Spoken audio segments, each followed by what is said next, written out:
Abidjan, la perle des lagunes, retrouve son prestige.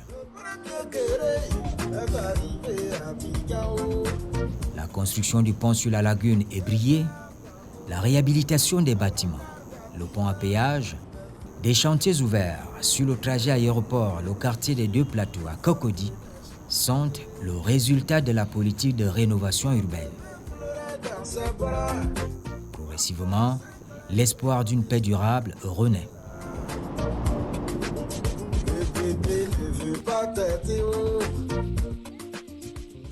On est loin, bien loin de l'état d'agitation, d'inquiétude et de confusion dans lequel se trouve le pays entre 2010 et 2011. Quand il y a guerre, il n'y a pas de pardon. Et donc, je prenais les cours à l'université. J'étais à l'UFR des sciences juridiques, administratives et politiques à l'université de Cocody, où par moments, il était difficile d'aller au cours. Où par moments, des frères, certaines personnes se faisaient agresser dans la rue. Et donc, tu ne pouvais pas accéder véritablement au cours. Et il y avait toute une histoire de peur. De fumer par-ci, de fumer par-là, c'était vraiment difficile. Ça tirait un peu de partout. Chacun se cherchait. Il faut dire que la crise, on était encore étudiant, donc à l'université Félix Houphouët-Boigny. La seule information que nous avions, c'était les bruits des balles, les bruits des fusils. Vous voyez, ça illuminait le ciel comme si c'était des feux d'artifice. Parce que là, nous partions jusqu'au 11e pour pouvoir voir tout ce qui se passait. Au point que même souvent, on a vraiment effleuré des balles qui passaient juste à côté de nous, qui allaient frapper le mur. Je vous le dis en vérité parce qu'on l'a vécu. Et c'est comme ça que j'ai opté rentrer au Ghana.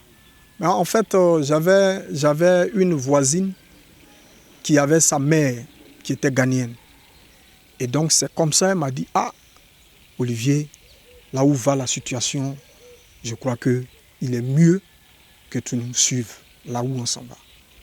Elle m'a dit, ma maman est du Ghana, c'est mon papa qui est ivoirien. J'ai dit, ok, c'est une opportunité. Et donc, naturellement, quand je sortais le 4 avril, il n'y avait pas assez de barrages sur la route. Je suis parti avec cette dame-là au Ghana. D'abord, je me suis retrouvé dans un village qu'on appelait Ampen. Et puis après quoi, je me suis retrouvé à Takoradi, dans le Ghana profond.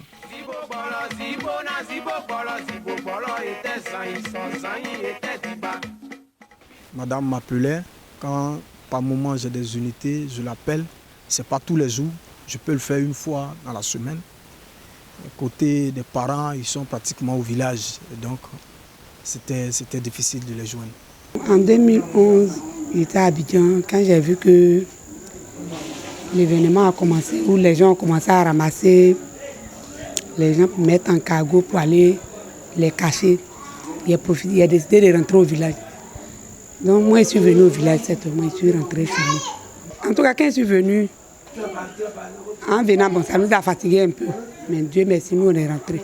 Après, nous, ceux qui étaient là-bas, d'autres ont marché sur combien de kilomètres avant d'arriver au village.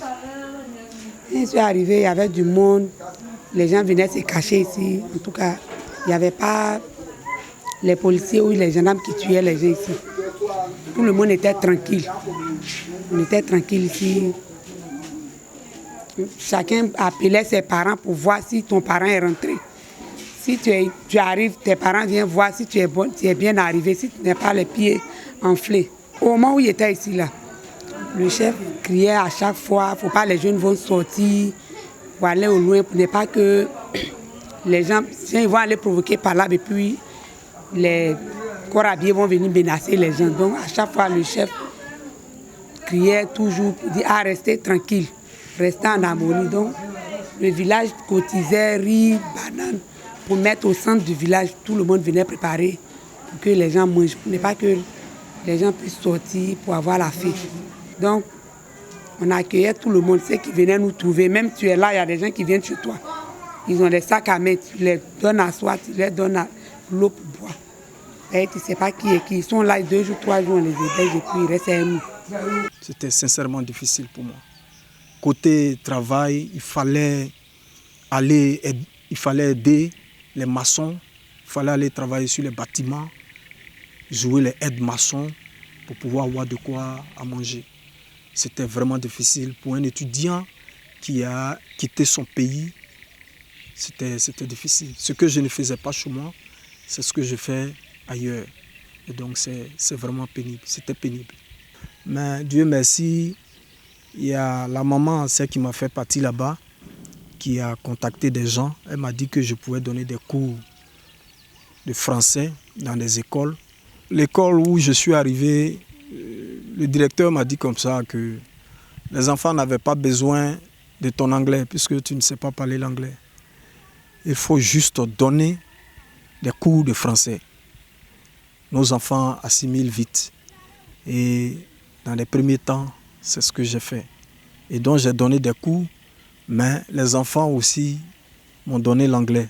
Et c'est comme ça, plus tard, il y a eu l'échange jusqu'à ce que j'intègre d'autres écoles où je pouvais avoir des per diem pour pouvoir subvenir à mes besoins. À la recherche d'une solution, plusieurs acteurs sont entrés en scène pour sortir la Côte d'Ivoire de la crise post-électorale qui a fortement fragilisé la cohésion sociale. Comme partout ailleurs en Afrique, au sud du Sahara, le recours au dialogue est ici le pivot de la gouvernance, le pivot de l'arbre à palabre.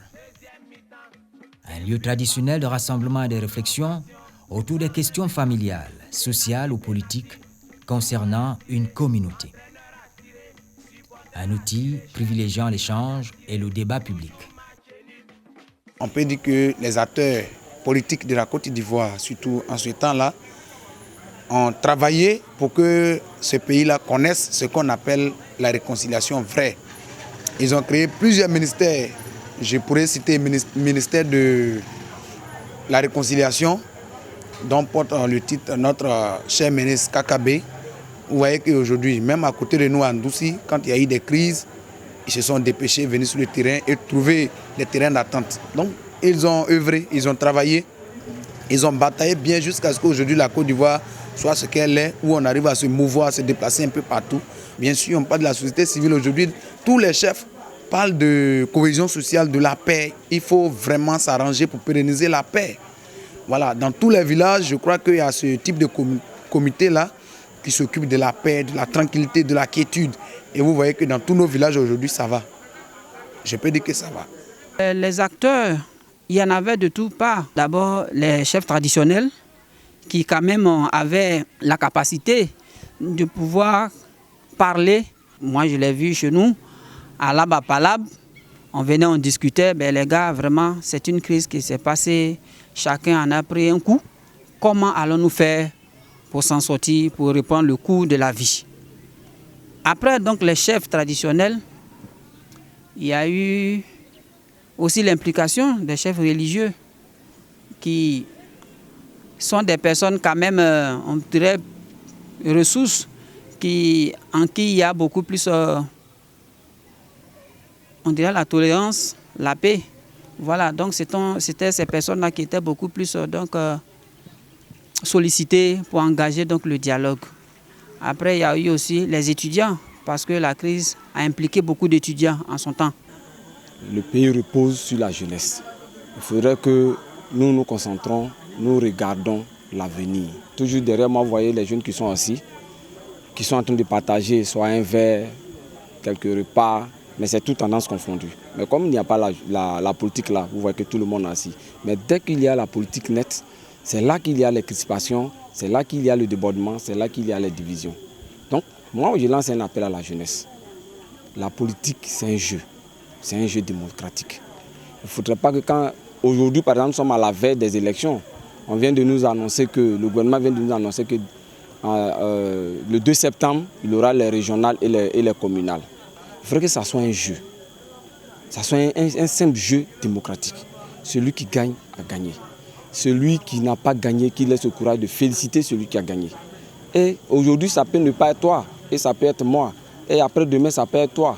Donc, qu'on voit ça en termes de jeu, que nous ne soyons pas focalisés sur, si je peux le dire ainsi, la volonté des leaders politiques.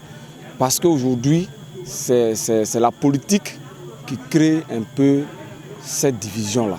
Comme le disait notre premier président, le père de la nation ivoirienne, le président Félix Houphouët-Boigny, la paix, ce n'est pas un vain mot, c'est un comportement. Je parle même de la jeunesse africaine, parce que le débordement électoral, ce n'est pas seulement qu'en Côte d'Ivoire, c'est partout en Afrique.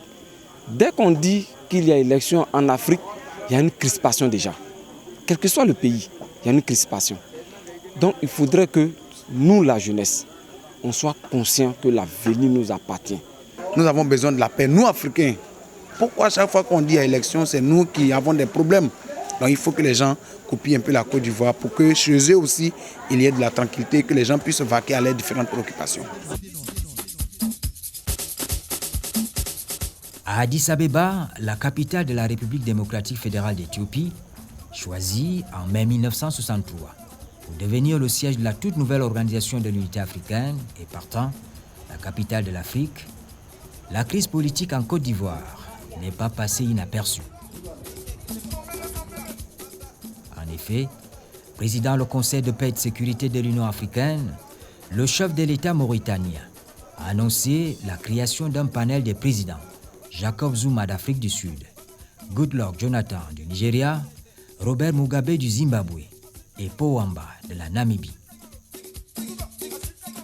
Mohamed Ould Abdelaziz a déclaré lors du sommet de l'Union africaine du 30 janvier 2011 que le groupe ainsi constitué devrait parvenir à un règlement juridiquement contraignant de la crise dans un délai d'1 mois. Lorsque nous avons un pays, un État membre qui va dans une crise, pour nous c'est toujours une priorité donc d'essayer de voir comment aider les parties prenantes à se mettre d'accord sur une sortie de crise. C'est vrai, nous avons été au chevet de la Côte d'Ivoire depuis le début de la crise. Nous avons même un bureau là-bas qui continue à travailler avec les autorités ivoiriennes. Mais en réalité, nous, ce que nous avons fait, c'est que nous avons accompagné la Côte d'Ivoire. C'est les acteurs ivoiriens eux-mêmes d'abord qui voulaient la paix, et nous, ce que nous avons fait, c'est que nous les avons accompagnés. Et là où il y avait des divergences, on essayait d'arrondir les angles. Mais nous avons travaillé étroitement avec les Nations Unies, avec la CEDEAO, en unisson, pour voir comment aider le pays pour qu'il sorte de la crise. Mais je dois dire qu'il y avait une volonté réelle des parties ivoiriennes de résoudre la crise. C'est ce qui a facilité les choses pour nous. Le Conseil de paix et de sécurité de l'Union africaine s'est penché sur le dossier à plusieurs reprises. Le président de la commission, la présidente de la commission, des différents présidents des commissions qui se sont succédés aussi se sont penchés sur la crise. Ils étaient saisis. Donc voilà, je pense qu'on a utilisé tous les outils à notre disposition pour pouvoir aider. La configuration de la crise ivoirienne était de deux ordres. Donc on a eu une multitude de conflits communautaires au niveau local. Et il y avait la rébellion que l'on tentait de résorber au niveau national. Mais dans la recherche de solutions, des acteurs clés comme les acteurs religieux, communautaires au niveau local ont été mobilisés, notamment dans l'ouest de la Côte d'Ivoire, pour pouvoir répondre à certaines dynamiques conflictuelles qui avaient engendré assez de morts sur le terrain, notamment dans la région de Guiglo, dans la région de Guitrozon, par exemple, qui est un petit village de l'ouest où il y a eu quelques massacres. Donc les communautés ont été conviées ensemble, à Sassandra par exemple, pour adresser un certain nombre de questions qui divisaient la communauté. En 2016, par exemple, nous avons fait partie d'une mission de la CEDEAO qui avait pour objet d'évaluer les différents risques et les vulnérabilités au niveau local en Côte d'Ivoire et qui a pu capturer l'essence que le dialogue a pu jouer au niveau communautaire. Et au niveau national, les acteurs politiques ont été conviés par la communauté internationale à plusieurs forats qui ont permis quand même de questionner les fondements de la nation et faire réfléchir les acteurs et les protagonistes et à la fin qui ont mené à plusieurs séries d'accords, notamment les accords de Lomé, les accords d'Accra, et finalement, au tout début, on a eu l'INASMACO 6. Il est primordial de mobiliser tous les acteurs, que ce soit au niveau communautaire ou au niveau national, autour de la table des discussions pour pouvoir réellement mettre en perspective les problèmes fondamentaux du pays. Mais la résolution de la crise ivoirienne, qui est déplorable en fait, est survenue par des moyens militaires. Donc à la fin, le momentum qui a été donné par le dialogue a été amenuisé par le recours final aux armes. Donc l'exemple de la Côte d'Ivoire, si on se limite strictement au dialogue, pourrait servir à la résolution de d'autres crises, notamment celle du Soudan. Le dialogue est la solution la plus prégnante qu'on puisse trouver lorsqu'il y a mésentente. Un bon nombre de personnes n'aiment pas discuter lorsqu'une crise se déclenche. Ils préfèrent botter en touche les pistes de solutions pour par après aller sur la table de négociation. Pourtant, les vies humaines sont désormais perdues, de même que les emplois. Par ailleurs, plusieurs personnes deviennent handicapées et perdent leur vie, ce qui met en mal l'unité et la concorde. Au Rwanda, on a dialogué, pareil en Côte d'Ivoire et au Libéria. Ce que je dis aux gens à travers le continent est que peu importe la lenteur du dialogue, il reste la meilleure option.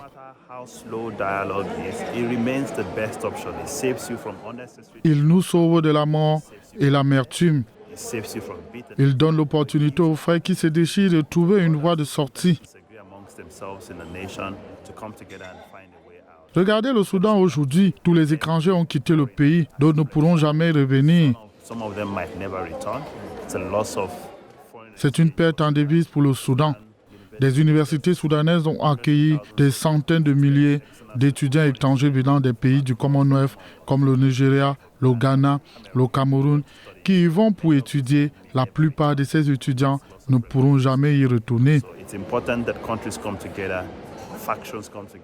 Pour dialoguer, et je pense que les institutions comme l'Union africaine et d'autres institutions doivent commencer ce dialogue aussitôt avant que les choses ne s'aggravent et que la paix et le progrès soient préservés dans notre continent.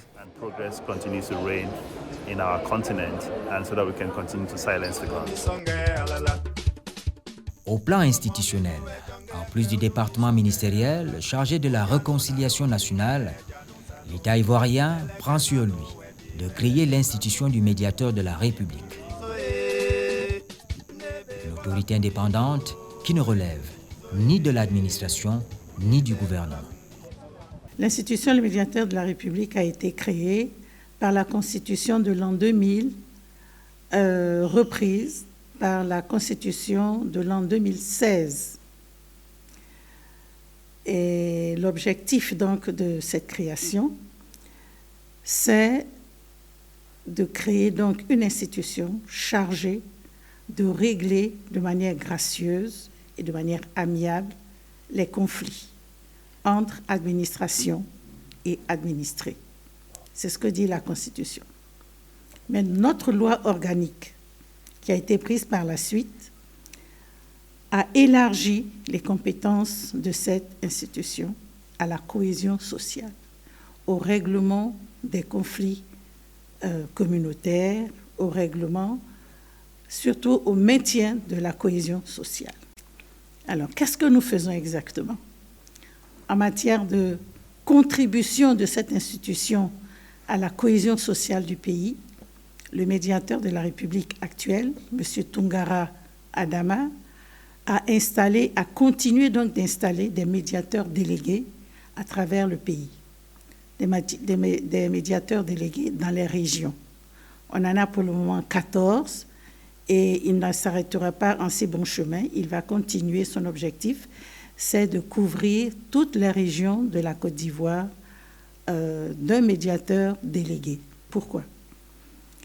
régler les conflits, on ne peut pas être, par exemple, à Odiné et vouloir régler les conflits à Abidjan. Il y a quelques années, ça il y a peut-être 3 ou 4 ans, en 2019, nous sommes l'institution médiateur de la République pour savoir exactement où en était l'état de pacification du pays. Nous avons parcouru toute la Côte d'Ivoire en écoutant les populations. Et c'est ainsi que nous avons mis sur pied une cartographie des conflits de la Côte d'Ivoire. Et à partir de là, on a beaucoup mieux cerné, région par région, les conflits qui pouvaient exister dans le pays.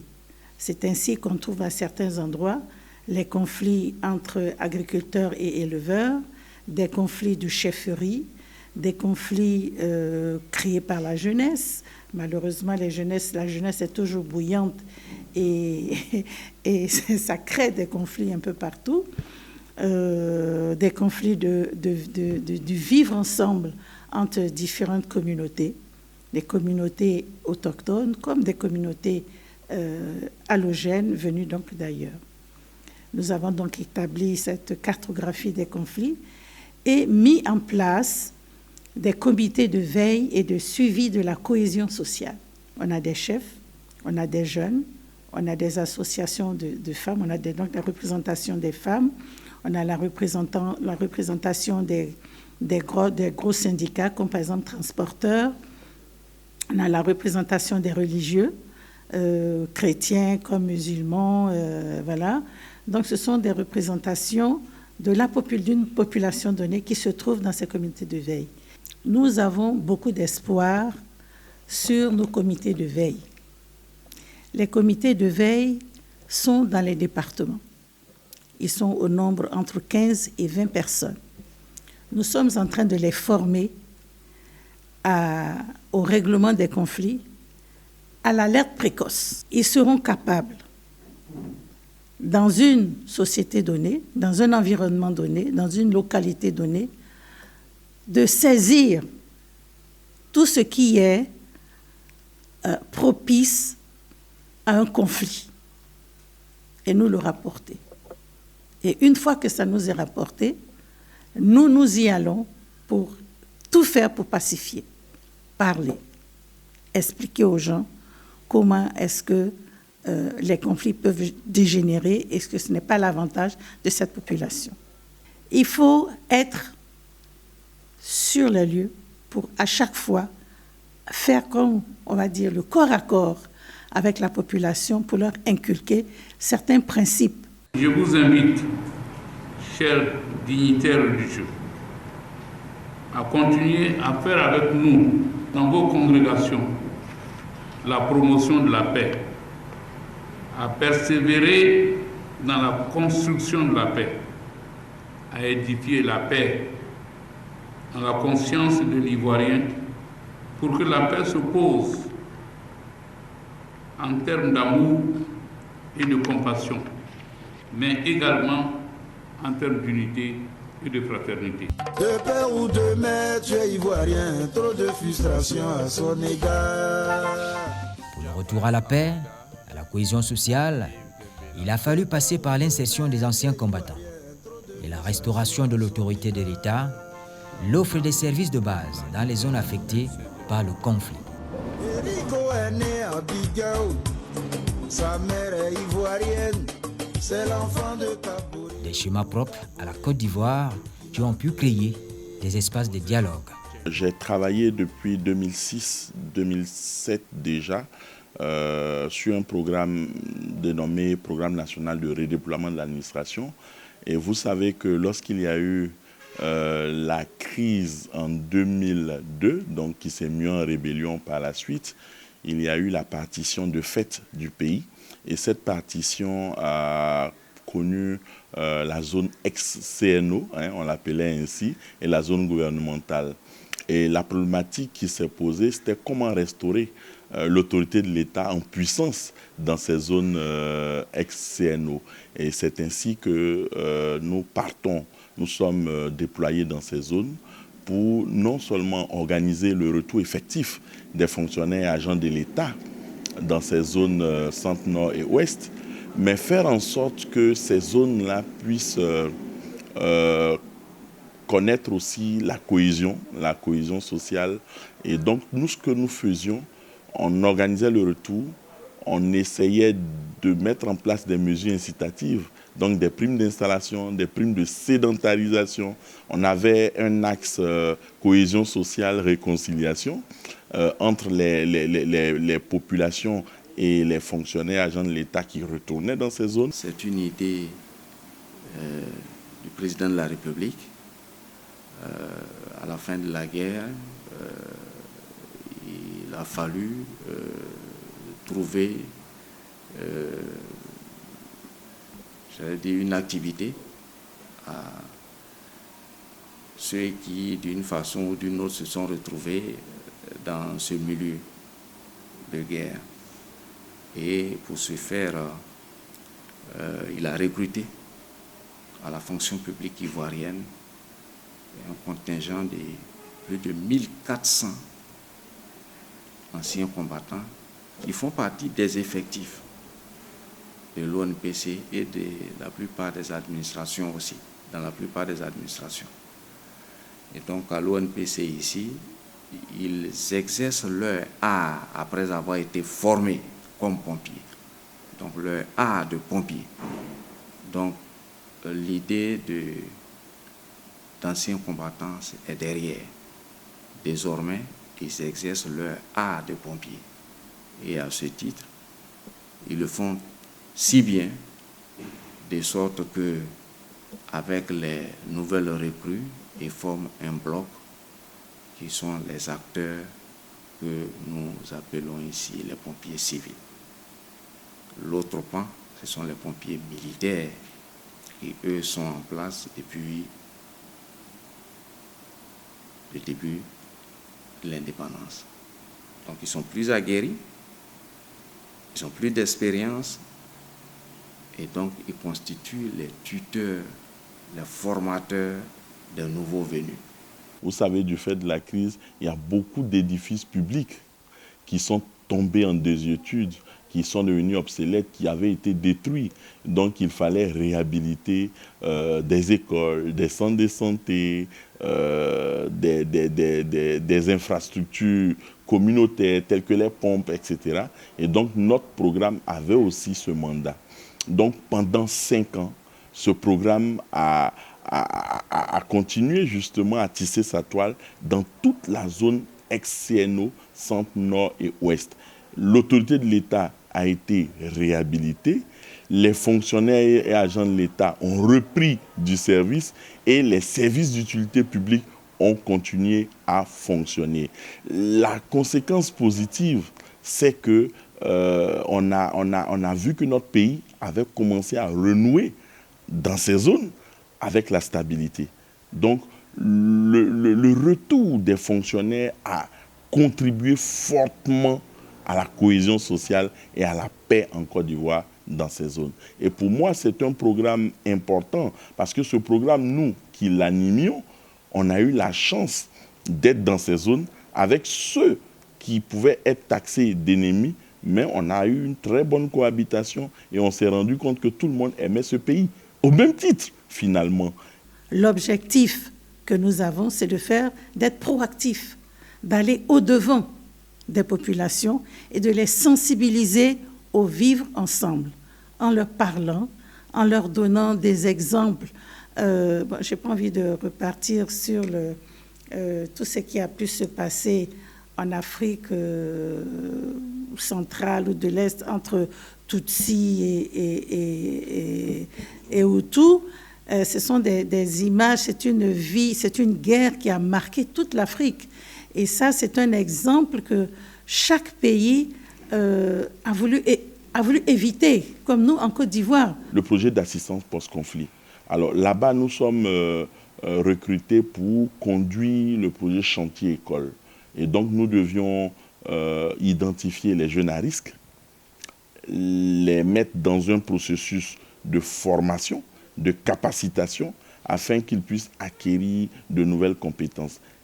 Compétences en bâtiment, compétences en électricité. Donc, à travers ce volet chantier-école, nous avons pu non seulement insérer ces jeunes, mais nous avons pu aider à la construction de 4 préfectures et 6 sous-préfectures. Et c'était ces jeunes qui étaient oisifs, qui n'avaient vraiment pas d'activité, qui étaient dans l'oisiveté, qui sont mobilisés pour servir de force de production, pour servir de main-d'œuvre importante. Donc le projet d'assistance post-conflit sur le volet chantier-école a été aussi une opportunité pour ces jeunes de contribuer. N'oublions pas que les jeunes étaient perçus comme des personnes qui étaient violentes, qui déstabilisaient le pays. Mais ces mêmes jeunes sont passés du paradigme de la violence au paradigme de la construction, donc du développement. Donc ça a été aussi un très bon programme. Nous avons également travaillé sur le programme financé par l'USAID, qui est le programme Côte d'Ivoire Transition Initiative. Alors ce programme américain avait pour vocation de contribuer au renforcement du capital confiance entre les autorités politiques, administratives et les populations. Comment ? Vous savez, en Côte d'Ivoire, on n'a pas cette culture du dialogue. C'est sur ce programme-là que nous nous sommes rendus compte qu'on n'a pas la culture du dialogue. Et très souvent, le déficit de culture de dialogue débouche sur des conflits d'intérêts, sur des divergences d'opinion.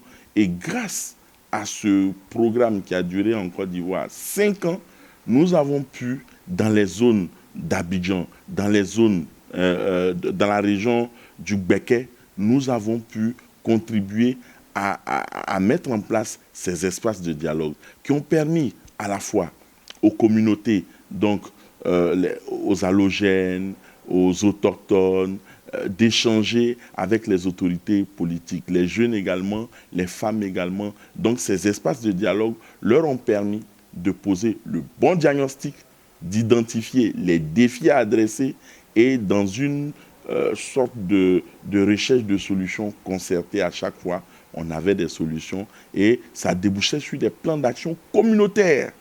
Voyez-vous, c'est-à-dire l'approche est tout simple. On réunissait toutes les parties prenantes, toutes les couches sociales. On abordait par exemple la problématique de l'impunité avec eux. Voyez-vous, chacun donnait son avis, quelles sont les causes de l'impunité, quelles sont les conséquences de l'impunité. Donc on arrivait à construire l'arbre de l'impunité, si l'impunité était la thématique ou la problématique qu'on devrait aborder. Et une fois que le diagnostic est fait, pendant quelques jours, avec les autorités traditionnelles, les guides religieux, la jeunesse, les agriculteurs, les transporteurs, etc., chacun donnait dans son secteur d'activité les causes de l'impunité, les conséquences de l'impunité. On allait maintenant à la recherche de solutions concertées. Et cette approche a aidé à dédramatiser les conflits et accélérer le mouvement de vivre ensemble et surtout de cohésion sociale. J'ai parlé tantôt, mais n'oublions pas que nous étions à l'ouest. Nous avons travaillé à Djokwe, nous avons travaillé dans le secteur, par exemple, du transport, où on avait des Nyabros qui se battaient à tout moment. Voyez-vous, on a travaillé sur le secteur de l'état civil en Côte d'Ivoire. Et donc, grâce à ce programme, nous avions identifié chaque fois des thématiques d'intérêt, des thématiques d'actualité, et nous sommes passés par des dialogues, je vais dire, par la création d'espaces de dialogue social pour renouer le contact les uns avec les autres, pour déboucher sur la cohésion sociale. Vivant dans ce pays, la paix pour nous, c'est une religion. Et pour chacun de nos concitoyens, c'est une religion. Et comme tel, il ne se discute pas. Il est dans l'esprit de tout le monde, il est dans le fait, dans le geste quotidien, dans l'esprit et dans la façon d'agir. Et donc, il peut y avoir à des moments quelques tumultes, mais c'est passager. Et je pense que dans l'esprit de la plupart de nos compatriotes, c'est de faire en sorte que la paix demeure. Nous avons, des programmes de cohésion sociale avec les populations, dans les milieux dans lesquels nous exerçons. C'est-à-dire les pompiers civils ont un devoir de vivre en paix avec les populations qui les accueillent. Donc c'est un programme même que nous avons dans notre plan d'action. De sorte que nous organisons avec ces populations-là des activités de cohésion. Nous échangeons, nous travaillons avec eux de telle sorte que les populations perçoivent les pompiers civils comme étant des leurs, et donc que les pompiers civils se trouvent dans leur milieu et interviennent ou travaillent au profit des populations. Donc il y a une imbrication entre pompiers et puis population. Ça fait partie de notre programme de travail.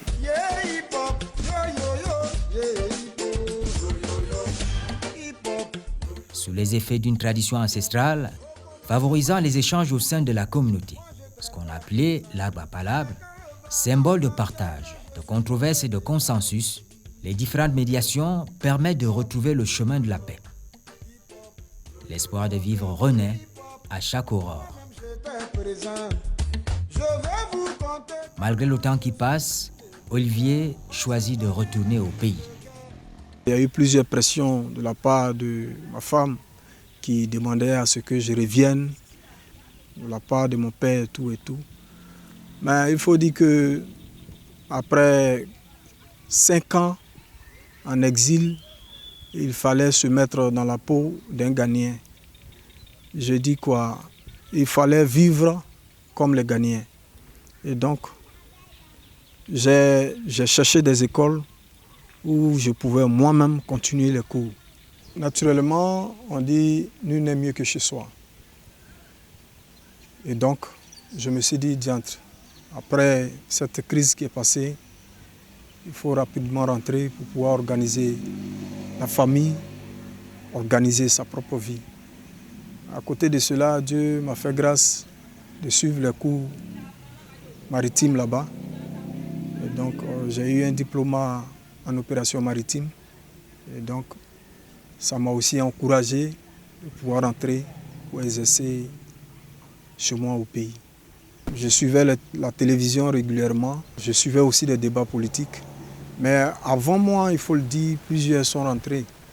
Et donc, ça m'a permis effectivement de rentrer parce qu'il y a eu la calmie. Il faut rentrer pour pouvoir organiser la vie des enfants et sa propre vie. Seulement quand je rentrais, il y avait ma femme qui est venue m'accueillir au niveau de la frontière, à Noé du moins. Et nous sommes rentrés ensemble. En fait, c'était formidable, il faut le reconnaître. C'était formidable. C'était formidable. J'ai tout de suite compris que le pays était en chantier. C'était formidable. Donc voilà.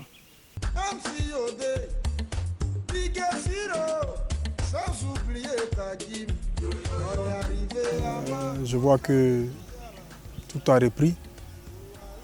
Le cours de la vie a repris. Les gens vont au travail, les gens se parlent. Il y a un comité de dialogue qui est mis sur pied. Et donc, pour moi, je n'avais plus raison de m'inquiéter. Il fallait naturellement que j'accepte de vivre. Je n'ai pas assisté personnellement, mais je vois la télévision. Et les leaders sont là, ils se parlent, ils se saluent. Ça se voit quotidiennement à la télévision. Donc, il n'y a plus de raison que je m'inquiète. Et je souhaite véritablement la paix parce que ce que j'ai vécu m'a beaucoup traumatisé. Il fallait naturellement que je me prenne en charge pour l'avenir de mes enfants. Et je pensais, moi, à mon humble avis, que chaque membre de cette population ivoirienne, et même non ivoirienne, hein, qu'importe, a compris la gravité de laisser aller les conflits. De laisser aller. Un conflit naît, nous sommes des hommes. Le fait même de se parler, de se côtoyer, on n'a pas tous la même éducation, on n'a pas tous la même façon de voir. Donc forcément, il peut y avoir des conflits. Mais Il ne faut jamais laisser perdurer les conflits. Nombreux sont ceux qui pensent que l'Afrique redouble d'efforts pour faire taire les armes. La trajectoire ivoirienne est de ce point de vue une source d'inspiration, une claire démonstration de ce que la paix est une entreprise à portée de main dès lors qu'existe la volonté de la réaliser.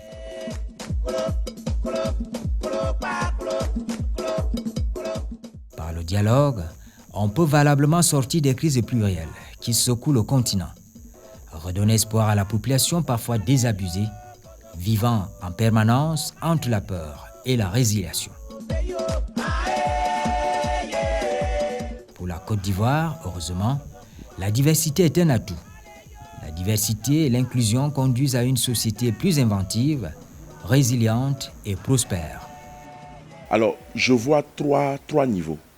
Pour pérenniser, il faut absolument qu'au niveau macro, je vais dire avec les décideurs, il y a une réelle volonté. Je parle de volonté politique.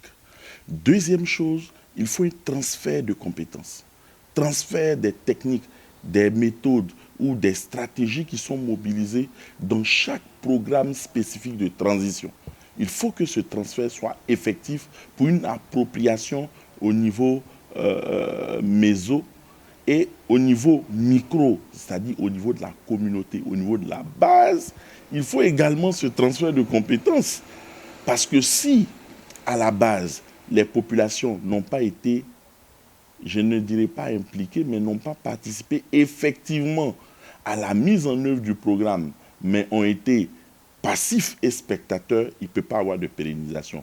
La pérennisation doit se faire à ces trois niveaux, au niveau macro, au niveau méso et au niveau micro. Il faut absolument que lorsqu'on monte un programme de sortie de crise, il faut mettre un point d'honneur à la stratégie de pérennisation et de durabilité. C'est un gros défi en Côte d'Ivoire.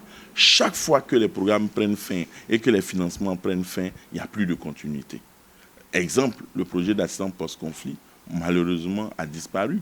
Voyez-vous, même s'il revient sous d'autres formes, mais ce n'est pas l'approche originale ou originelle. Et donc, pour nous, il faut mettre un point d'honneur et c'est la volonté politique qu'il faut regarder. On ne s'invite pas dans un pays. Et souvent, le problème que nous avons, c'est que beaucoup d'États membres, quand on veut faire la prévention des conflits, ils invoquent la notion de souveraineté. Donc déjà là, on est déjà limité en termes de ce que nous pouvons faire. Mais cela ne veut pas dire qu'on n'insiste pas. Donc on insiste, surtout quand on voit que la situation peut dégénérer. Là, par exemple, je peux vous dire que, par exemple, au niveau du Soudan, depuis le début de la crise, le 15 avril, l'Union africaine s'est déjà réunie à plusieurs reprises au niveau du Conseil de paix et sécurité. Nous avons développé un plan de déescalade. Pour le Sahel, la même chose, c'est une priorité pour nous. Mais comme j'ai dit, on ne s'invite pas et on essaie de travailler avec les autorités dans la lutte contre le terrorisme, mais aussi le retour à l'ordre constitutionnel. Mais je pense que la crise dans le Sahel ou dans certains de nos États membres, c'est que c'est une crise de l'État en réalité, quand vous analysez un peu la situation. Et nous, au niveau de l'Union africaine, nous essayons d'accompagner nos États membres autant que peu. Mais j'ai dit, on ne peut pas vouloir la paix plus que les gens qui sont en conflit eux-mêmes.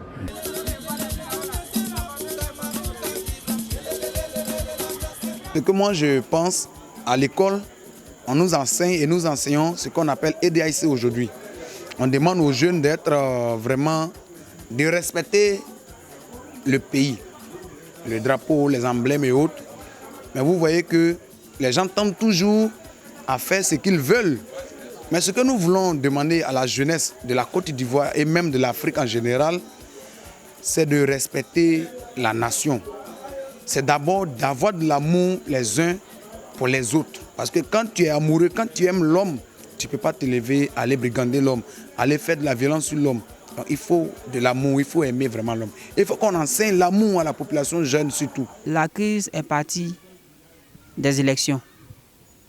Vous voyez. Et très bientôt encore, il y aura d'autres élections. Pour qu'il y ait une paix durable, Il faut que chacun comprenne que les élections, ce ne sont pas des combats sur des rings où chacun va démontrer donc sa force physique, mais ce sont des idéologies, ce sont des idées, n'est-ce pas, des projets de société. Et quand celui qui est considéré être ton adversaire remporte la victoire, mais écoute, tu viens et puis tu le salues. C'est alors qu'on aura une paix durable, une paix pérenne. C'est clair. Je pense que quand on parle de paix, il faudrait qu'on parle de la vraie paix. La paix en général. Mais pas une paix partisane. Pas une paix dessinée. Non. Quand on parle de paix, il faudrait qu'on parle de la vraie paix. Je ne veux pas construire une paix où c'est peut-être moi, mon intérêt qui prime. Non. En ce moment, cette paix-là, vous n'allez pas y entrer. Mais quand je parle de paix et que cette paix, je prends vos intérêts, je prends l'intérêt de tous ceux qui sont autour de cette paix, je pense que cette paix, nous pouvons la consolider. Mais la paix aussi, il va avec le respect total de nos lois. Quand nous votons les lois pour nous, il ne faudrait pas qu'un soit au-dessus de la loi, que nous tous nous respectons la loi. Aujourd'hui, on court l'Afrique, on va en Europe.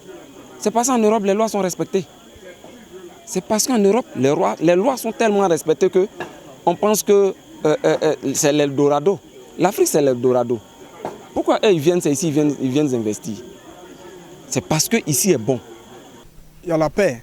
Il y a la paix. Mais quand on est jeune, et puis on n'a pas de boulot, je cherche encore du boulot. Sinon, j'interviens dans des collèges privés en tant que professeur d'anglais. Et donc, avec moi, il y en a plusieurs comme ça, diplômés, qui sont encore sur des carreaux, qui se cherchent. Avec moi, il y en a plusieurs comme ça, qui pensent maintenant à leur famille et le lendemain de leurs enfants. Donc, il faut créer de l'emploi véritablement pour insérer la jeunesse. Une Afrique sans conflit. Ok, il faut être optimiste, c'est clair. Il faut être optimiste. Et on pense qu'on peut avoir une Afrique sans conflit, sans crise. Mais il y a une réalité. Je ne sais pas si les dirigeants africains, les leaders, ne perçoivent pas cette réalité. C'est qu'en Afrique, on est trop accroché au leadership, je dirais négatif. C'est ce qui renvoie toujours donc, aux crises, aux conflits. Je peux dire, il a oublié ce qui s'est passé hier. On fait comme si rien n'était. On pardonne les uns les autres et puis on avance. Parce que sans ça, la paix ne peut s'arrêter. Si je vais regarder ce que tu m'as fait, ce que mon frère l'a fait, ce que l'autre l'a fait, là, toujours c'est dans mon cœur, là, il n'y a pas oublié ce qui s'est passé. Donc on essaie d'oublier, de pardonner pour avancer. La principale recommandation que je voudrais faire est la suivante. La Côte d'Ivoire est un pays qui est caractérisé par de nombreuses discriminations. Je vais vous donner un indicateur. Quand vous prenez les violences basées sur le genre, en 2010-2011, où il y avait eu la crise post-électorale, la Côte d'Ivoire enregistrait 711 cas de violences basées sur le genre. En 2019, la Côte d'Ivoire a enregistré 3195 cas de VBG. En 2020, nous étions à 5405 cas de VBG. En 2021, nous étions à 6040 cas de VBG. Ces violences basées sur le genre symbolisent l'expression de discrimination entre les hommes et les femmes, symbolisent la persistance de ces inégalités entre les hommes et les femmes. Et pour nous, ces programmes de transition ou de sortie de crise devraient être l'opportunité pour le pays, pour l'État de Côte d'Ivoire et pour l'Afrique en général, d'inscrire tous ces programmes de sortie de crise dans la perspective de la réduction des inégalités entre les hommes et les femmes, les filles et les garçons, mais surtout dans la transformation des rapports de pouvoir hommes et femmes. Parce que vous savez que les femmes sont confinées dans leur rôle reproductif et dans leur rôle communautaire, pendant qu'on fait l'apologie du rôle productif de l'homme. Attention, cette masculinité hégémonique devient toxique et débouche sur ces nombreux cas de violence basés sur le genre. Toutes les structures qui ont été créées, tous les ministères qui ont été créés en vue de pérenniser la paix dans ce pays jouent pleinement leur rôle. Parce que personne ne peut nous mentir, personne ne peut nous blaguer. On peut aller partout, il y a la paix. Quand on dit la paix, c'est que la population arrive à faire ses activités. Et donc, nous pensons, moi, de mon côté, je pense que ce qu'ils ont fait, ils ont bien fait de créer toutes ces structures-là. Et aujourd'hui, nous voyons la paix nous-mêmes vis-à-vis. J'ai entendu le président dire que cette année, c'était une année pour la jeunesse. Voilà. Quand une autorité dit ça, il faut naturellement se réjouir. Voilà. Et donc, pour moi, il y a de l'espoir. Il y a de l'espoir, je crois. Pour l'Afrique surtout. Les différents rapports des institutions financières internationales montrent que la croissance économique est de retour en Côte d'Ivoire.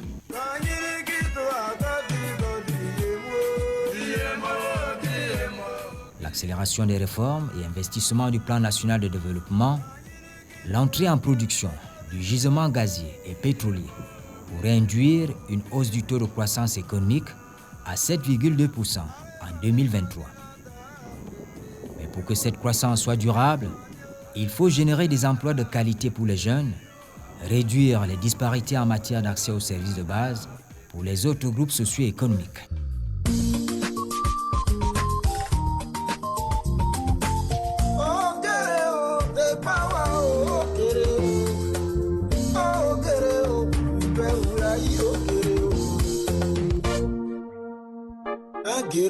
Abidjan,